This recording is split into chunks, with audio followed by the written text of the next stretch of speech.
आप क्या मानते हैं? 2 तरह की बातें चलती हैं। कुछ लोग तो कहते हैं हिंदू राष्ट्र तो भारत पहले से ही है और कुछ लोग कहते हैं कि हिंदू राष्ट्र बनाना चाहिए। जब धर्म के आधार पर बंटवारा हो गया तो मैं आपके चैनल के माध्यम से कहना चाहूंगा कि मुस्लिम राष्ट्र बना दिया पाकिस्तान या बांग्लादेश, तो हमको हिंदू राष्ट्र घोषित करना चाहिए था। नेहरू ने, लियाकत अली और नेहरू का जो समझौता हुआ उस टाइम पर, उसमें ये करके पटेल को चुप कर दिया गया लियाकत के माध्यम से और नेहरू जी के माध्यम से कि कोई नहीं, आपकी चिंता करने की जरूरत नहीं है। हिंदुस्तान में और पाकिस्तान में दोनों जगह आपस में मिलजुल के फैलेंगे फूलेंगे और दोनों मिलकर आपस में अपने आगे बढ़ेंगे। वो हिंदुस्तान में तो ठीक रहा, यहाँ मुस्लिमों को आप देख लीजिए, राजनीति में देख लीजिए, किसी भी क्षेत्र में देख लीजिए, कोई भेदभाव नहीं है और पूरे विश्व में जितना मुसलमान यहाँ सुरक्षित है दूसरा कोई देश नहीं है। और आप पाकिस्तान में देखिए, जो 23-24% हिंदू भाई थे, क्या हाल हुआ? 0.1% आज रह गया है। और 1990 में क्या हाल हुआ? प्रधानमंत्री वीपी सिंह के होते हुए, आजाद भारत के होते हुए पलायन करना पड़ गया कश्मीरी पंडितों को। 3 शर्तें थी, या तो हमारा धर्म स्वीकार करिए, या चरित्रहीन हो जाइए, या यहाँ से भाग जाइए। आपको क्या लगता है कि इस देश का जो सनातनी है, जो हिंदू है, बटा है? और बटा है तो क्यों बटा है? कौन लोग हैं जो बांट रहे हैं? तो आप समझिए, मुगलों ने इतना धूमिल करने की कोशिश की, हमारे मंदिरों को ढाया, बाबर को सिरे गलत तरीके से इतिहास पढ़ाया गया, बाबर को हमारा करता धरता घोषित किया गया। बाबर, आपको पता है, विदेशी आक्रांता था। यहाँ देशी विदेशी की लड़ाई थी, हिंदू मुस्लिम लड़ाई नहीं थी। भाई मुस्लिम बाबर था, मुस्लिम इब्राहिम लोदी थे, हमारे शासक इब्राहिम लोदी थे, तो मुस्लिम मुस्लिम लड़ाई थी नहीं, वो देशी विदेशी की लड़ाई थी। मुझे राजनीति किस तरीके की चली कांग्रेस शासन में कि वहाँ बाबरी मस्जिद बना दी जाए, या हॉस्पिटल बना दिया जाए, या कोई कॉलेज बना दिया जाए, जहाँ आपकी बपौती है, जहाँ आपके पुरखे हैं, जहाँ आपका जन्म हुआ है श्री राम भगवान का। श्री राम पुरखे मुस्लिमों के भी हैं, हिंदुओं के भी हैं, पुरखे कभी चेंज नहीं हो सकते, उनमें बदलाव नहीं कर सकते आप। तो हमारे पुरखे का जहाँ जन्म हुआ है, जहाँ गर्भगृह है, वहाँ श्री राम का मंदिर नहीं बनेगा तो और क्या बनेगा? दूसरा में आप समझिए, जो कारागार था, जहाँ श्री कृष्ण भगवान का जन्म हुआ था गर्भगृह में, उसी गर्भगृह के ऊपर मस्जिद बनी हुई है। क्योंकि मुस्लिमों ने पहला काम यही किया कि इन्होंने मंदिरों के ऊपर मस्जिद बनाई, जो एक ऐतिहासिक सत्य है। तो माध्यम से बीजेपी की थोड़ी श्री राम पूरे 150 करोड़ देशवासियों के हैं, तो बीजेपी के लिए जो थप्पा लगता है कि हिंदुओं की राजनीति करती है, हम तो चैलेंज करते हैं, और जितने भी दल हैं, आप हिंदुओं की राजनीति करके देखिए ना, आप क्यों नहीं करते? इनको तो न्योता दिया गया राम मंदिर के लिए, उसमें तक नहीं आए। सबसे पहले बहुत स्वागत है जी, बहुत बहुत धन्यवाद आपका। कैसे हैं आप? बस अब ठीक है। आपने पदयात्रा देखी होगी, बागेश्वर बाबा ने निकाला, उन्होंने कहा कि सनातन एकता पदयात्रा है, हिंदू इकट्ठा होंगे और आगे हम चाहते हैं कि भारत को हिंदू राष्ट्र घोषित किया जाए। आप क्या मानते हैं? 2 तरह की बातें चलती हैं। कुछ लोग तो कहते हैं हिंदू राष्ट्र तो भारत पहले से ही है और कुछ लोग कहते हैं कि हिंदू राष्ट्र बनाना चाहिए। आपका क्या मत है? देखिए, हिंदू राष्ट्र भारत उस तरीके से नहीं है, और आप ये समझ लीजिए, पूरे विश्व में हिंदुओं का अगर कोई देश है तो ये सिर्फ हिंदुस्तान है। नेपाल भी धूमिल हो गया, और ईसाइयों के लिए कोई जरूरत नहीं है कहीं भी जाने के लिए, उनके लिए भरपूर अपने देश हैं। ऐसे ही मुस्लिमों के लिए कोई देश नहीं है कहीं जाने के लिए, उनके पास अपने भरपूर देश हैं। लेकिन हिंदुस्तानियों के लिए, हिंदुओं के लिए सिर्फ भारत है। अगर इनको यहाँ से बेघर किया जाए तो इनको कहीं शरण नहीं है। हिंदुओं का बहुत बुरा हाल हो जाएगा, ना तो क्रिश्चियन का होगा ना मुस्लिमों का होगा, हिंदुओं का हो जाएगा। इसलिए भारत को हिंदू राष्ट्र बनाने के लिए जो धीरेन्द्र शास्त्री जी की मुहिम चली हुई है, वो बहुत अनिवार्य हो गई है, और उस पर सरकार को भी आगे ध्यान देना चाहिए। 1947 में धर्म के आधार पर जो बंटवारा हुआ हिंदुस्तान पाकिस्तान का, जो बांग्लादेश भी बाद में बन गया, उससे कोई लाभ दिखता नहीं है। क्योंकि धर्म निरपेक्षता का चोला ओढ़ के मुस्लिम तुष्टिकरण की राजनीति करते हुए जिस तरीके से हमारे साथ एक तरीके से विश्वासघात हुआ, जो 1947 में स्थिति थी, उससे बुरी स्थिति आज है। अंग्रेज कामयाब रहे, हम पाकिस्तान के लिए, पाकिस्तान हमारे लिए, इस तरीके से चढ़ता रहता है। बात वहीं की वहीं है। जब धर्म के आधार पर बंटवारा हो गया तो मैं आपके चैनल के माध्यम से कहना चाहूंगा कि मुस्लिम राष्ट्र बना दिया पाकिस्तान या बांग्लादेश, तो हमको हिंदू राष्ट्र घोषित करना चाहिए था। सरदार पटेल की ये मुहिम थी, और सरदार पटेल की उस समय चिंता थी कि यहाँ पर जो मुसलमान हैं उनको तो कोई प्रॉब्लम नहीं हो सकती, उनको कोई दिक्कत नहीं हो सकती, हिंदुस्तान में हिंदुओं ने बड़े प्यार से रखेगा। लेकिन वहां जो मुस्लिम रह गए हैं 23% पाकिस्तान में, उनका आगे चलकर क्या होगा, ये चिंता उनकी वाजिब निकली। लेकिन तथाकथित राजनीति ने, नेहरू ने, लियाकत अली और नेहरू का जो समझौता हुआ उस टाइम पर, उसमें ये करके पटेल को चुप कर दिया गया लियाकत के माध्यम से और नेहरू जी के माध्यम से कि कोई नहीं, आपकी चिंता करने की जरूरत नहीं है। हिंदुस्तान में और पाकिस्तान में दोनों जगह आपस में मिलजुल के फैलेंगे फूलेंगे और दोनों मिलके आपस में अपने आगे बढ़ेंगे। वो हिंदुस्तान में तो ठीक रहा, यहाँ मुस्लिमों को आप देख लीजिए, राजनीति में देख लीजिए, किसी भी क्षेत्र में देख लीजिए, कोई भेदभाव नहीं है, और पूरे विश्व में जितना मुसलमान यहाँ सुरक्षित है दूसरा कोई देश नहीं है। और आप पाकिस्तान में देखिए, जो 23-24% हिंदू भाई थे, क्या हाल हुआ? 0.1% आज रह गया है। और 1990 में क्या हाल हुआ? प्रधानमंत्री वीपी सिंह के होते हुए, आजाद भारत के होते हुए पलायन करना पड़ गया कश्मीरी पंडितों को। 3 शर्तें थी, या तो हमारा धर्म स्वीकार करिए, या चरित्रहीन हो जाइए, या यहाँ से भाग जाइए। तो वहां से भाग गए जो भी हिंदू साहित्य थे, कश्मीरी पंडित थे, और आज तक भी वहां पहुंचे नहीं है। वो तो प्रधानमंत्री मोदी जी के नेतृत्व को समझते हुए धारा 370-30 से जो उन्होंने हटाई, जो ऐतिहासिक काम किया, उसको हम एप्रिशिएट करते हैं, स्वागत करते हैं। और जो पुराने वहां से विस्थापित हो गए हैं कश्मीरी पंडित हिंदू भाई, उनको सरकार को गृह मंत्री को सोचना चाहिए कि फिर दोबारा वहां से शुरू हो। उनकी उनकी यात्रा जो थी उसका नाम था सनातन एकता यात्रा, यानी जो सनातनी लोग हैं उनको एकत्रित करने की यात्रा थी। आपको क्या लगता है कि इस देश का जो सनातनी है, जो हिंदू है, बटा है? और बटा है तो क्यों बटा है? कौन लोग है जो बांट रहे हैं? देखिए, जिस तरीके से उन्होंने मुहिम की वो सफल होती प्रतीत हो रही है। अब जगह जगह विश्व हिंदू परिषद के सनातनियों के हिंदुओं के प्रोग्राम चल रहे हैं। आप ये एक एक काल्पनिक चीज करके देखिए, जो हम आजकल प्रोग्राम कर रहे हैं, या जैसे धीरेन्द्र शास्त्री जी ने ये सनातनी पद यात्रा निकाली, अगर यही माहौल रहा तो 20 25 30 साल के बाद आप ऐसी यात्रा नहीं निकाल सकते। आप सनातनियों के लिए उस तरीके से प्रोग्राम नहीं कर सकते। माननीय राजा भैया उसमें सम्मिलित हुए, और माननीय राजा भैया का भी ये आह्वान है कि जल्दी से जल्दी जो मुहिम धीरेन्द्र शास्त्री जी ने चलाई हुई है हिंदू राष्ट्र के लिए, उसको सिरे पर लाना चाहिए। क्योंकि हिंदू राष्ट्र होने के बावजूद भी मुसलमान यहाँ सुरक्षित रहेगा, यहाँ उसको कोई दिक्कत नहीं है। और अगर ये धर्मनिरपेक्ष है तो हिंदू बहुसंख्यक है इसी वजह से है। अगर हिंदू या अल्पसंख्यक हो गया तो ये धर्मनिरपेक्ष नहीं रहेगा, फिर ये मुस्लिम राष्ट्र हो जाएगा।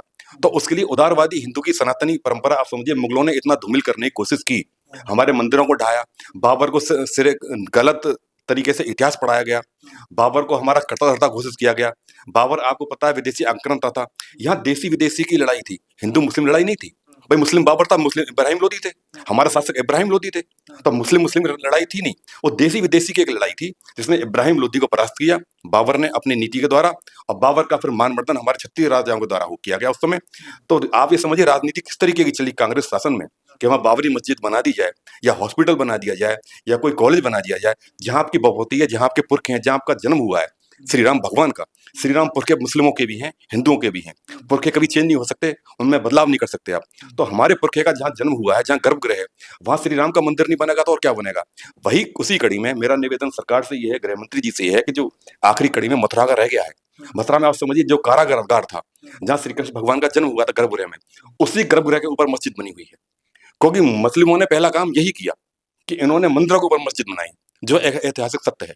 तो उस पर सरकार को ध्यान देना चाहिए। और मैं अपने हिंदू भाइयों से निवेदन करूंगा, जब मथुरा का एक चैप्टर क्लोज हो जाए फिर हम कहीं की चर्चा नहीं करेंगे। जाति में अगर जो बात की जाए हिंदू की, वो कहीं ना कहीं आपको नहीं लगता कि जो राजनीतिक तमाम दल हैं, कभी यादव की बात की जाती, कभी दलित की, कभी क्षत्रिय की, कभी ब्राह्मण की, ये जातियों में बंटवारा किया जा रहा है, और भाजपा कहते हैं कि हम हिंदू की बात करते हैं। आपको क्या लगता है, लोग समझ पाएंगे बीजेपी की बात? देखिए, भाजपा कहती है हम हिंदू की बात करते हैं, वो कहते हैं हम हिंदू की बात नहीं कर रहे। देखिए, हिंदू एक बहुत बड़ा धर्म के अलावा एक जीवन जीने की पद्धति है, जिसको विवेकानंद जी ने, मेरे पिताजी ने, बड़े गूढ़ तरीके से समझाया है। हिंदू, अब इन्होंने क्या किया सरकारों ने, अभी तक सरकार जो 75 साल से रही, चाहे क्षेत्रीय दल हो चाहे राष्ट्रीय दल हो, इन्होंने जाति धर्म पंथ की राजनीति की। मुस्लिमों को भी इन्होंने बेवकूफ बनाया, और जो अगड़े पिछड़े का इन्होंने बंटवारा किया, सिर्फ वोट लेने के लिए किया।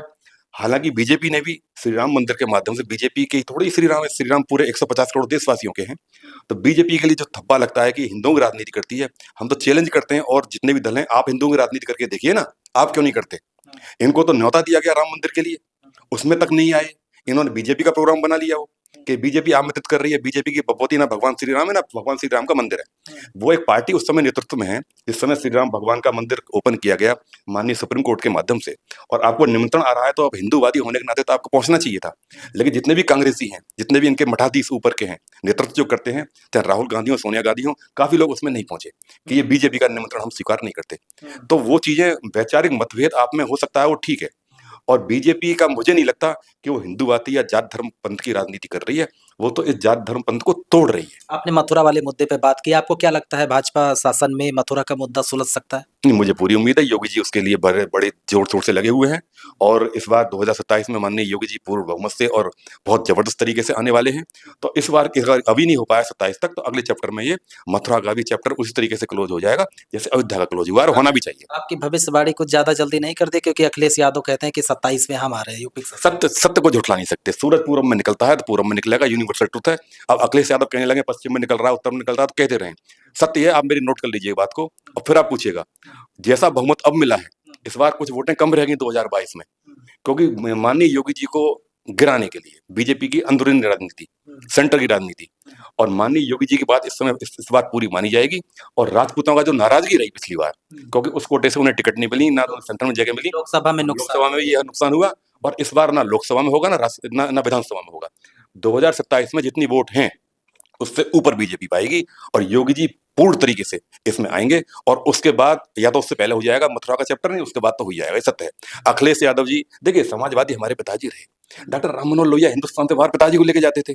जितने बाहर लोग आते थे पिताजी पहले में उन्हें मिलते थे। माननीय नेताजी और बेनी प्रसाद वर्मा तो कहीं थे ही नहीं इस सीन में। कभी भी स्टेज साझा नहीं किया डॉक्टर लोहिया के साथ नेताजी ने, माननीय नेताजी ने। मेरे पिता जॉर्ज फर्नांडिस, मधुलमय, दंडवते, राजेंद्र नारायण, जनेश्वर मिश्रा, ये समाजवादी होते थे। और समाजवादी डॉक्टर राम मनोहर लोहिया ने 59 की एज में। अखिलेश यादव नहीं? समाजवाद होता है, परिवारवाद नहीं होता। समाजवाद वो होता है जो डॉक्टर राम मनोहर लोहिया ने मेरे पिता को बोला था कि जब मेरी मृत्यु हो जाएगी तो समाजवादियों से आह्वान किया था कि मेरी कहीं समाधि ना बनाई जाए, मुझे इलेक्ट्रिक शॉर्ट देके निगम बोध घाट पर भस्म कर देना। डॉक्टर राम मनोहर लोहिया जो समाजवाद के जनक हैं, जिस तरीके से बीजेपी में अटल बिहारी वाजपेयी हैं, दीनदयाल उपाध्याय हैं, श्यामा प्रसाद मुखर्जी हैं, ऐसे ही समाजवाद में आचार्य नरेंद्र देव मेरे पिता के गुरु, डॉक्टर राम मनोहर लोहिया मेरे पिता के राजनीतिक गुरु, तो इनकी कहीं समाधि नहीं है। डॉक्टर लोहिया को तो निगम बोध घाट पर भस्म कर दिया, इलेक्ट्रिक शॉर्ट देके, कोई समाधि नहीं। ये होता है समाजवाद। चंद्रशेखर जी आखिरी कड़ी रहे उसके। समाजवादी होता है चंद्रशेखर जी के जीते जी उनके जो पुत्र हैं नीरज शेखर, पंकज शेखर, चंद्रशेखर जी ने कभी वक्त नहीं की, उनको एक साधारण विधायक भी नहीं बनवाया, वो तो माननीय नेताजी ने उनको विधायक सांसद बनवा दिया। तो ये होता समाजवाद। हम दो भाई हैं युवराज देवराज, हमारे पिता ने कभी वक्त नहीं की राजनीति के माध्यम से। हमारे पिता टिकट देने वालों में होते थे, राष्ट्रीय कार्यकारिणी में होते थे, लेकिन उनके पुत्र क्या कर रहे हैं उन्हें कोई परवाह नहीं। चंद्रशेखर जी के पुत्र क्या कर रहे हैं कोई परवाह नहीं। डॉक्टर अंबेडकर का आप नाम लेते हैं, डॉक्टर अंबेडकर ने भी उस तरीके की राजनीति उस समय नहीं की। खूब अब चल रही है बातें और लोग कह रहे हैं कि अंबेडकरवादी बनो। तमाम ऐसे लोग हैं जिनमें अब इतना माइंड भरा गया है, वो श्री राम को नहीं मानते, सनातन को नहीं मानते, कहते हैं अंबेडकर की बात करेंगे, है ना, एक तरीके से। और जो दलित है, ये सवाल ये है कि दलितों का असली नेता कौन है, मायावती है या फिर चंद्रशेखर रावण? देखिए, दलितों के असली नेता हैं, पूरे राष्ट्र के असली नेता हैं डॉक्टर भीमराव अंबेडकर। और डॉक्टर भीमराव अंबेडकर ने कानून मंत्री रहते हुए त्यागपत्र देने की कोशिश की, और वैचारिक असमानता उनकी नेहरू जी से बहुत ज्यादा थी। अंबेडकर की ही विचारधारा पे कह रहे हैं चंद्रशेखर चल रहे हैं, इसीलिए दलित। अब ये कोई कुछ भी कह सकता है, क्योंकि भारत एक धर्मनिरपेक्ष देश है और यहाँ पर संवैधानिक भारत के प्रत्येक नागरिक को अपनी बात कहने का अधिकार है। कोई भी अपनी जुबान से कुछ भी हिला सकता है, कोई भी अपने मुंह से कुछ भी बोल सकता है। आपको लगता है चंद्रशेखर दलितों की तस्वीर बदले? मैं नहीं मानता किसी ने दलितों की तस्वीर नहीं बदली। अगर दलितों की तस्वीर बदली जाएगी तो इसी प्रधानमंत्री के माध्यम से बदली जाएगी, जो इनके लिए वो कर रहे हैं। लेकिन क्या 150 करोड़ की जनसंख्या में अभी तक गृह मंत्री नहीं कर पाए? या 20 करोड़ 15 करोड़ रोहिल्ला बसे हुए हैं, नॉन भारतवासी बसे हुए हैं, जो पूरा फायदा उठा रहे हैं यहाँ की योजनाओं का, आधार कार्ड बनवा के। उनकी सिंपैथी विदेशों में है, लेकिन लाभ यहाँ का उठा रहे हैं। इस पर गृह मंत्री अभी नहीं कर पाए हैं। और यहाँ की जनसंख्या प्योर जो है 115-20 करोड़ ही है। ये 15-20 करोड़ यहाँ के बाहर के हैं, तो भला इनका जो दलितों का होगा या अगड़ों पिछड़ों का होगा तो इसी प्रधानमंत्री के द्वारा होगा। ये सब वोट बैंक की राजनीति करने वाले लोग हैं, जिन्होंने अभी तक भला नहीं किया। मुझे नहीं लगता आगे भला कर पाएंगे। और डॉक्टर भीमराव अंबेडकर समाजवादी भी थे, प्योर समाजवादी थे वो। समाजवाद की परिभाषा आप समझिए बहुत गूढ़ है। एक सवाल और भी खूब चलता है कि चाय वाले के बाद दिल्ली में गाय वाले का नंबर लगेगा। आपको लगता है कि ऐसा भविष्य है योगी जी की कि दिल्ली पहुंचेंगे? देखिए, हिंदुस्तान की 150 करोड़ जनसंख्या में बीजेपी के अलावा भी और पूरा भारत, हर यूपी के बाद में भी जितने भी स्टेट हैं, योगी जी को चाहता है। ये एक सत्य है कि योगी जी, मेरा व्यक्तिगत विचार भी है और मेरी लाइन भी ये है कि प्रधानमंत्री मोदी से ऊपर योगी आदित्यनाथ हैं हर तरीके से। अगर योगी जी ये कल्पना करके देखिए, योगी जी इस समय प्रधानमंत्री होते तो अभी प्रधानमंत्री ने जो हमला वहां पर स्ट्राइक की, जब तक हमारी बॉर्डर लाइन हमारे हाथ में नहीं आती ना, योगी आदित्यनाथ पीछे हटने वाला नहीं था प्रधानमंत्री के रूप में। वो उसके जबड़े में से निकाल के ले आते, क्योंकि इतनी इच्छा शक्ति प्रधानमंत्री मोदी में भी बहुत है, लेकिन योगी जी में उनसे ऊपर है। और योगी जी प्रधानमंत्री के रूप में इतने सफल होंगे जितना अभी तक को इतिहास 1947 से लेकर अब तक।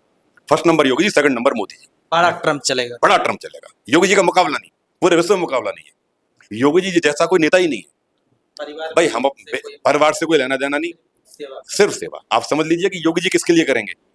योगी जी अपने पिता की, जब वहां पर कोरोना टाइम में उनकी डेथ हुई, योगी जी यहाँ के 20 करोड़ हिंदुस्तानी उत्तर प्रदेश वासियों के लिए लगे पड़े थे। जब विरोधियों ने उनको ये भी करके निगलेक्ट किया कि ये तो अपने पिता के उसमें नहीं गया, किसके होंगे, उनके लिए पूरा परिवार 20 करोड़ 25 करोड़ का उत्तर प्रदेश वासी है, उनका वो ध्यान देते हैं, वो किसके लिए करेंगे। तो मेरा तो निवेदन यही है कि जब मोदी जी स्वतः त्याग पत्र दें या रिटायरमेंट लें, तो सभी देशवासियों का आह्वान होना चाहिए कि इस बार योगी जी प्रधानमंत्री बने और राजा भैया उत्तर प्रदेश के मुख्यमंत्री बने। ये हमारा सपना है। राजा भैया का भी हमें लगता है कि आगे आने वाले टाइम पर, बड़ा कहा जाता है कि राजा भैया तो बीजेपी की बी टीम। राजा भैया योगी आदित्यनाथ जो गोरखपुर के मठाधीश हैं, गोरखपुर के जो भी मठाधीश रहे हैं वो इनके गुरु रहे। ठाकुर उदय प्रताप सिंह जी हों, चाहे माननीय रघुराज प्रताप सिंह जी हों, इन वो तो उनको मुख्यमंत्री रूप में कम, गुरु के रूप में ज्यादा मानते हैं। और सच्चाई क्या है, अब हमको कोई बी टीम कहने लगे, हम तो मेंबर नहीं बीजेपी के, हम तो राजा भैया की पार्टी से हैं, तो राजा भैया सही बात कहते हैं। अब वो हिंदूवादी बात करते हैं, सनातनी बात करते हैं, बागेश्वर धाम के साथ घूमे पद यात्रा में, अब कोई कहने लगे तो कहने लगे बी टीम, हम जो मर्जी कहें। भाई योगी जी को वो सपोर्ट करते हैं, योगी जी की बात मानते हैं, और भारत में प्रधानमंत्री इस समय बने हुए हैं मोदी जी, उनकी जो सारी राष्ट्रवादी चीजें हैं उनको सैल्यूट करते हैं। तो जो मर्जी कुछ कहें, वो तो किसी से भी सम्मिलित है नहीं, पर आगे आने वाले टाइम में लगता है कि बीजेपी के साथ सपोर्ट को सरकार बनेगी उनकी।